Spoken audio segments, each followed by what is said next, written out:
Bande konanga eza susungai moninga na bino par le révérend pasteur Jacques Dinabanza oyo bout kolanda sikoyo.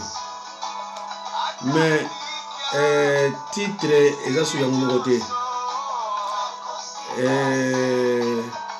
Nako parler sikoyo pona ndeko na biso Chilombo. Ndeko na biso Chilombo oyo bino banso bokomi kaka ko ridiculiser na bandeli bandeko nanga.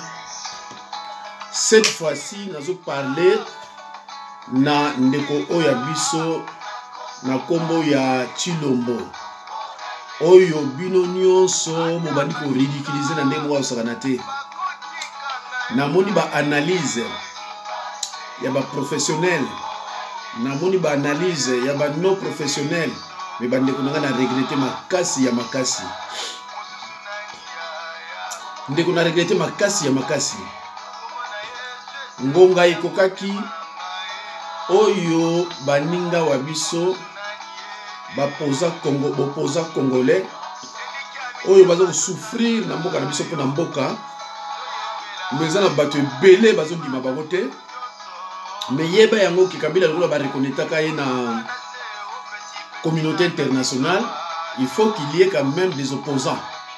So ba opposants bo bazate italibino mais il y a ko travailler.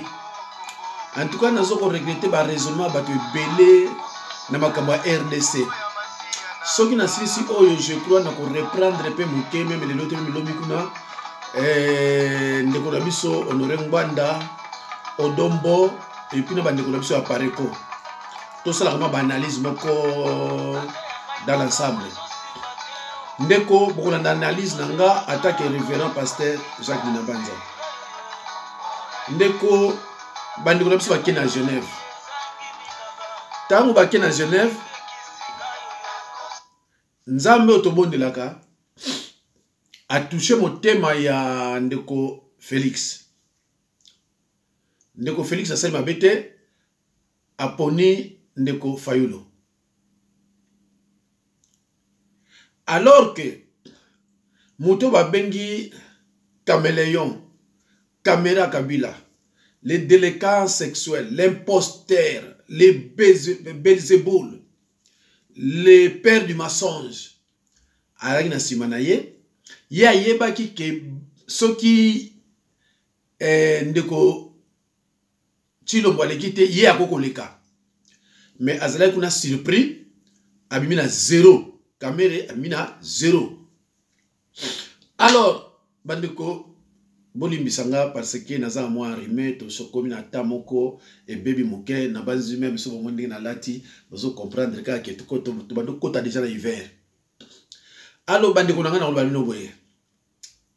Soki biso ba congolais tolingi to aider ndeko wa biso Chilombo to demander na ye à s'éloigner na Kamere, bien que azali captif, mais à s'éloigner na Kamere to koluka ba solution mosusu.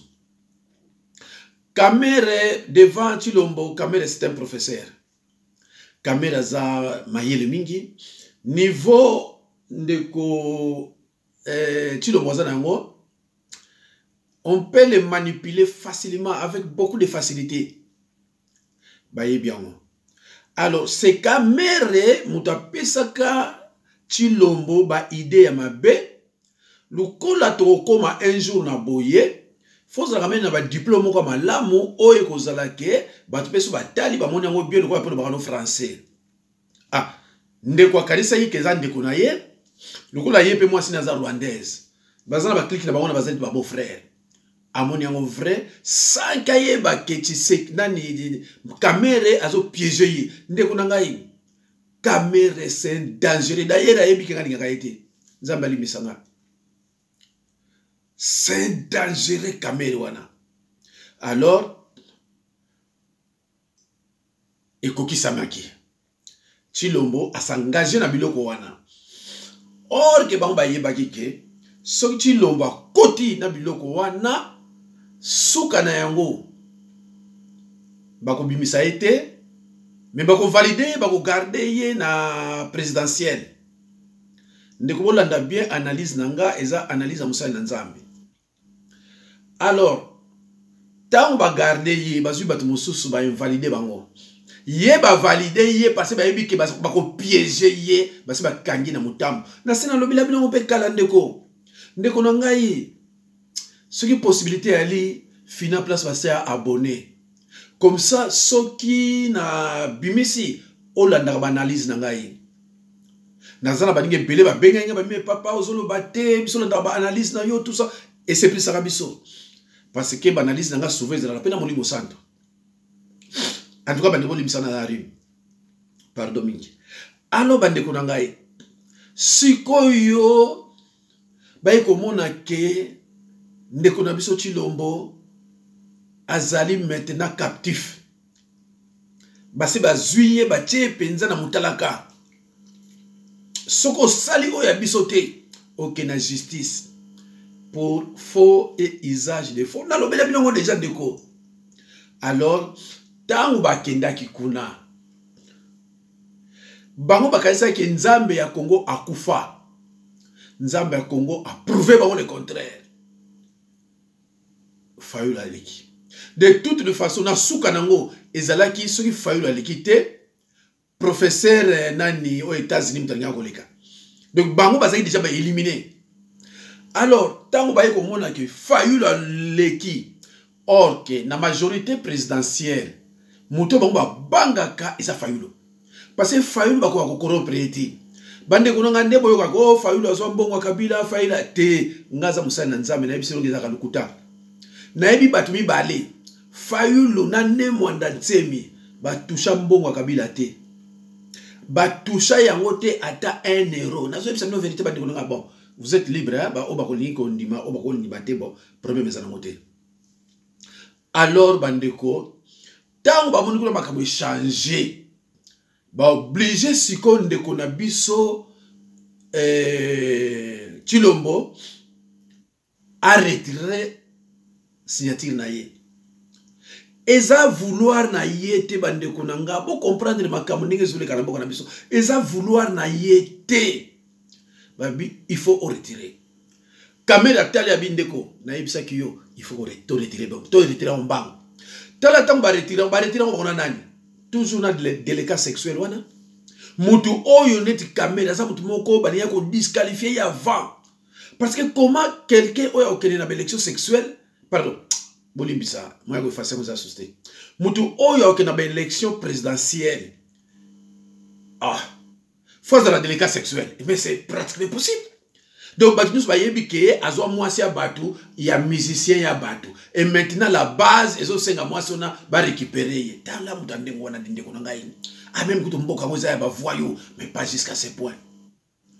Alors ba demander na ndeko na biso Tshilombo ba bi aller retire ta signature allez bobenga base ya tomboka basali ba manigance na bango wana bango na caméra ba ki ndiko ba ke base. Mais ce n'est pas la rue qui gouverne, ce n'est pas la base qui gouverne. Macron a eu un choc, la base. Mais, Ponce Pilate, tant qu'on a la base, a bimisi terroriste, Barabas, a condamné innocent. Oyebi et souki la gagne n'engeni. Tant qu'on a la base, et même quand il wapi. Moïse tango abimisa ka bana Israël tango ndima kenga na sikolo funa bimisa bana Israël aziki na tina base te tango bakomi na nzela ba mene ba révolution aziki na tina base te ti akendeki donc il y a ba base bo commission on dirait loko mosuwa munene mais eza bon vouloir ya ndeko na biso Tshilombo te bino nyos mo ko condamné ye ko lobana tanga te matama na moni ba desem so ba tindelinga bende ko ngeza ma mingi bazo l'exemple matama ya Félix boye incompétence notoire Nathalie ba déclaration Safu Nathalie ba déclaration ya Mukebai Nathalie ba déclaration Mbanda Nathalie ba la mais ce n'est pas possible dit mais ndengene bino wana nyos ko ba français malamu ko lekanga mais pourquoi vous avez raisonné de boye ba ndeko mais pourquoi vous avez raisonné boye moindre coup ya muke Bon, lâchez de Konabino Congolais. Même si vous avez une identité, vous avez une identité. Ah, bande konanga te botika. Siko bango ide na bango ezaki ni boyo kangai. Soki eleki Tshilombo. Complication et kozala lisusu te bande konangai. Bana bien le toke de l'élection. Ezala sa machine. Et avec machine, problème ezala côté. Le ko ezaka Tshilombo, problème ezala côté. Alors, tant course ko banda, course bandi, et comme pembeni ya ba proclamation, même proclamation salami, mbalamoko cour constitutionnel, akoya malembe ko zwa Tshilombo pour faux et usage de faux. À ce moment-là, va déclarer mbalamoko Emmanuel Tchabare Oyoza des pères et des mères Tutsi. N'a pas une information ce soir. Il est des pères et des mères Tutsi. Il y a aussi Kabila voyez la bino. Attends, mais vous devez comprendre ma commentaire. Alors, on de konabiso Tshilombo balia ko zoyer batie provisoirement en détention préventive. Tant ou bako prêter serment na bango, caméra ko ya lisu sur lui mais j'ai défendu ta thèse hein. En tout cas regardez on a té ah mais ça il faut tenir tout ça abimisi talandenge manigas talandenge ngako sakana ba congolais. Mais Dieu a intervenu à temps opportun. Ndekonangai sikoyo bazolukila nani Tshilombo ba problème to sala siko Tshilombo nini to banda siko ndeni to sala siko ndeni siko bazo tuna ka faye nani kamere yo kolo terrain yo muto chayo kuna sikoyo ide eza nini lukola faye lo abimi est-ce que l'élection ko sala lisusu est-ce que bazana tina nango est-ce que bako bimisa guerre na ba Congo te est-ce que ba côté mo guerre ezalate est-ce que non pendant la guerre sécuritéalité moto sur l'élection ezate. Donc makambo bato wana bazana ngo sikonde yango wana lokola fayulu aleki nzambe aponi ye atukiza la guerre moko kosakana te. Donc bakoluka tokende na guerre bakoluka tokende poye bakoluka moto moko akufa bakoluka na kasai kuna ça va pas bakoluka na bakongo na ça va pas guerre koti kuna alors na insécurité moyen bosala élection egozalate ale candidat unique akende na 2019. Tant beaucoup en 2019, baluki ba problème beaucoup na 2020. Mes chers patriotes, ba oyo balandanga na tiaka eloko moko na janvier 2018. Na lobaka boye, ba mindele ba ibisi Kabila akangama kaka na élection. Akangama na eloko mosusu te. Akangama kaka na élection. Na élection ne et pas yeba na ko memaka yeba des années. Naba ina bino mes chers patriotes. Biso bato mosusu yo to yana ba poto to ya kalate mais to yana ba 84 85. Na ba âge o to zanango na kama betidi o ya manœuvre to sala to zananga même na ba ninga mosusu bazana ba se ya mai na ba service mosusu ya mai awa. Donc biso ça peut directement te. Mais to zananga batimo baza directement biso zaneti ba indirect. Ba pesa biso ba biloko moko misusu kuto koko akoloba yango te misusu to lobaka yango. Ba pesa biso information mo barbina biso ke Kabila ne partira pas avant 2022. Kabila ne partira pas avant 2022. Yango na bomona Kabila tango ke na New York na ONU alobaki ke na 2020 ba onisien il faut ba bima na mboka na biso. Il faut ba kende parce que ayebi ke ti 2020 yazali. Bandiko nangai ayebi ke ti 2020 ye azali. Donc biloko tozo sala Kabila ne travaille pas. Kabila refuse de partir. Baza wana so bakutana ba mozitu na batu na bango na ba Rwandais, ba Ougandais, ba Tanzaniens, na ba communauté internationale. Ba koyebi so bon maintenant bazu fayulu. Toko sala sikoyo boyina boy. Ba travailler comme susté. Ba travailler comme susté. Donc toko sala boy, toko PG bango boto kende boto zonga boy e banda boy. Yango na bandeko nanga na suki si pona ko bana bino bo aider ndeko na biso Tshilombo bo récupérer ye avec beaucoup d'amour. Azamuto. C'est pour la première fois azwa poste oyo ya munene attaque président ya parti ya IDPS. Pour naye, ce n'est pas facile. En plus,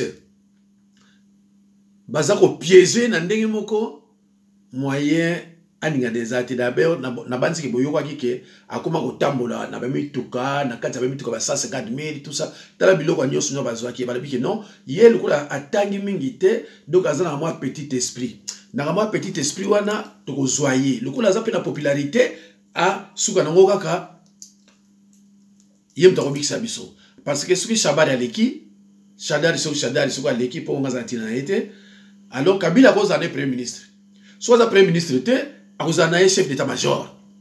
Pendant 10 ans, Kabila Royani ni susu a posé sous candidature naïe. Donc, mboka ndenge bazwa yango. Poto récupérer ngo bande konanga obozo landangaye. Ils ont facilité. Ils ont facilité. Parce qu'il faut se demander pourquoi cet homme est là. Cet homme est pour balkaniser et exterminer. Voilà pourquoi il est à Zawana. Donc, bandeko, nazako senga sona ba politiciens congolais soki bazana ba réunion na bango bazo ba garde corps so caméra ye akota te bala banete yote mais comment mutu mba il fait que trahir bozo garde non bino lokola boza ebele boko suspendre ye to ke ndeko ce n'est pas la peine ya ko ya lisusu awawa na ba réunion oya biso parce que tozo mona yo clarté na loba na bino ke ngai ponanga na yebi que Kamere c'est un Burundais. Donc je ne vois pas en vertu de quels critères cet homme se déclare être congolais. Je ne vois pas.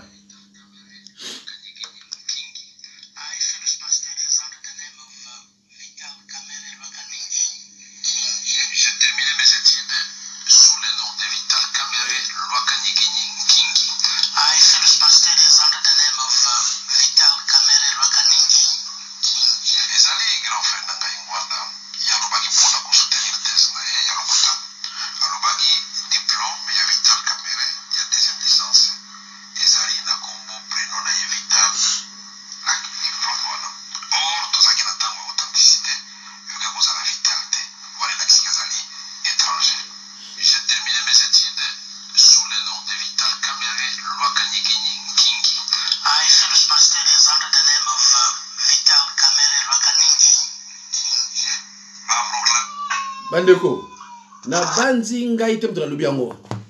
J'ai terminé mes études sous le nom de Vital Kamerhe Rokaningini King. J'ai terminé mes études sous le nom de Vital Kamerhe Rokaningini King.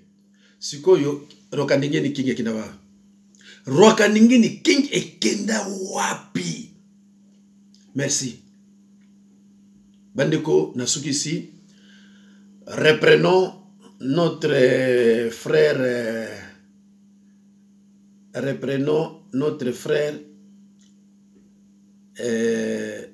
Chilombo avec beaucoup d'amour.